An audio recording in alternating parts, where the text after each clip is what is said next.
Hi guys, welcome to my new vlog. ને આપણે હમણાં આવી ગયા અહીં મંદિરે, અહીં હનુમાન દાદાનું મંદિર નવું બનેલું ને ત્યાં કને હજુ કંઈક આટલું મસ્ત મજાનું ઊંચું થઈ ગયું ભાઈ. આપણે છેલ્લે આવ્યા તો અહીંયા ભરાતું હતું હજી તો, પણ હમણાં તો 2 દિવસમાં તો આવ્યા નહીં તો જો કેટલું કામ થઈ ગયું અહીંયા. રાતે આપણે જોયું હતું લાસ્ટ વ્લોગમાં, રાતે તમે દિવસના જોશું. આજો કૂતરું હતું અંદર મસ્ત મજાનું, જો કેવું અંદર. એ ઉઠો ઉઠો, મસ્ત મજાનું તૈયાર થશે હજી, પછી જોશું. આજે કોઈ આવ્યું નથી કામ કર્યા એટલે રજામાં છે એવું લાગેલું. બધા મસ્ત મજાનો ઓટો કેવો તૈયાર થઈ ગયો. પહેલાં કેટલું નાનું હતું ને હવે જો મસ્ત મજાનું થઈ ગયું.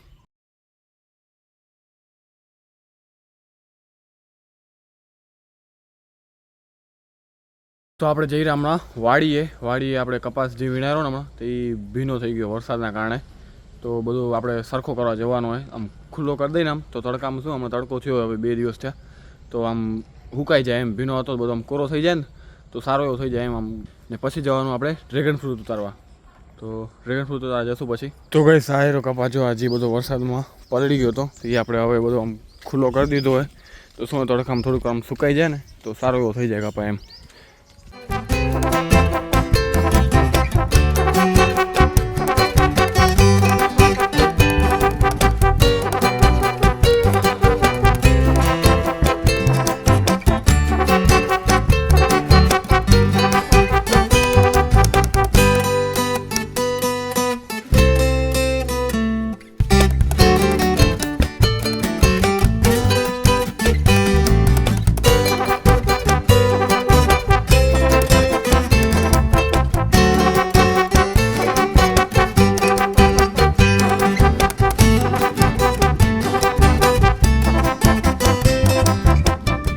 આપણે ડ્રેગન ફ્રૂટ વેચીએ હમણાં થોડા દિવસ પહેલાં શું કહેવાય ટ્રેક્ટર છે ખેડી હતું ખડ માટે કરીને, એટલા માટે કરીને ગારો વધારે થયો વરસાદના કારણે. ને કોઈ જો ના ખેડ્યો ને તો બરાબર થઈ ગયો ને ગારાને લીધે જ હાલો આમ તકલીફ પડે રહ્યું આખું આમ. ને કંઈક કંઈક ડ્રેગન ફ્રૂટ આપણે ઉતારી લીધા ને આપણે આ બીજા હજી અંદર કેરેટમાં આગળ આ પડ્યા બીજા જો 1 2 3 ને 4 આયરા ને બીજા આગળ પડ્યા 2, એટલે ટોટલ 6 કેરેટ આપણે ઉતાર્યા છે. તો કઈ ઉતરી કે ડ્રેગન ફ્રૂટને હવે આપણે જઈ રહ્યા વાડીએ ટેમ્પો લેવા, કારણ કે આ ટેમ્પામાં આવશે ને અમને એમ કે થોડાક હશે એમ કરીને અમે તો એક્ટિવા લઈને આવ્યા. કેરેટ આવી જશે અમને એમ કે, તો આ તો અહીંયા વધારે ઉતરે 5-6 કેરેટ ઉતરે તો ટેમ્પો લેતા હોય વાડીએ, પછી ટેમ્પામાં લઈ જશું વાડીએ પાછા. આપણે ટેમ્પો તો ના મળ્યો પણ આપણે ટ્રેક્ટર લઈને જઈ રહ્યા, તો ટ્રેક્ટરમાં ભરતા આવશું આપણે 5-6 કેરેટ એ બધા ટોલીમાં રાખી દઈશું પાછળ.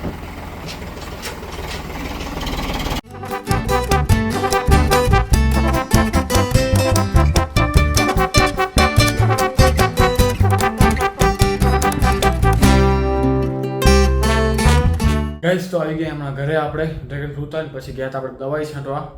તો દવાઈ છાંટીને હમણાં આવી નાહી ધોઈ ફ્રેશ થઈને હવે થયા તૈયાર, કારણ કે આપણે જવાનું હોય હમણાં સમાજવાડીમાં શરદ પૂનમે આજે, એટલે તો આજે રાસ ગરબાનું આયોજન કરેલું હોય. તો બસ હવે થઈ ગયા તૈયાર ને આપણી ટ્રીકથી આપણે તૈયાર થઈ જઈએ ફટાફટ. તો ગાઈસ થઈ ગયા રેડી. આ ટ્રીક સારી છે, તમે પણ ટ્રાય કરી શકશો. ટાઈમે બચે જલ્દી તૈયાર થઈ જાય આપણે. ચાલો હવે જઈ સીધા સમાજવાડીમાં ને કંઈક નાસ્તાનું પણ આયોજન રાખેલું હોય, જોઈશું નાસ્તામાં પછી રમીને. હા ભાઈ, પરફ્યુમ તો બાકી રહી ગયું આપણું ભાઈ. પરફ્યુમ તો બાકી રહી ગયું હતું ભાઈ. હા પરફ્યુમ છાંટ નાખ. ચાલુ થઈ ગયું ભાઈ, સ્પીકર તો ચાલુ થઈ ગયું હોય. આપણે થોડાક લેટ પડ્યા વાડીએ, દવા છાંટવામાં લેટ થઈ ગયું હતું એટલે.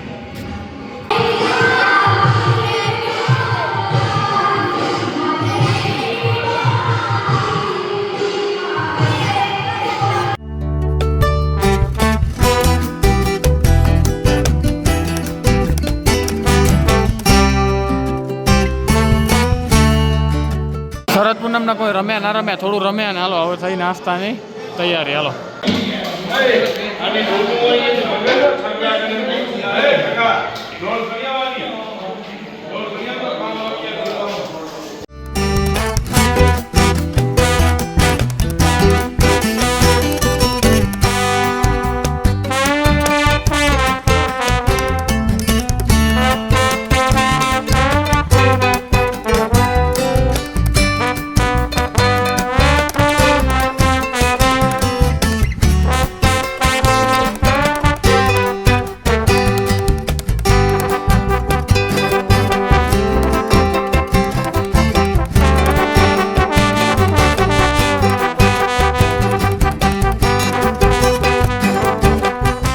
તો ગાઈસ થઈ ગયા ફ્રેશ ને આપણે આપણું એડિટિંગ કરી સ્ટાર્ટ ને બ્લોગને અહીંયા જ પૂરો કરી. જો બ્લોગ સારો લાગે તો લાઈક શેર અને સબસ્ક્રાઈબ કરવાનું ભૂલતા નહીં.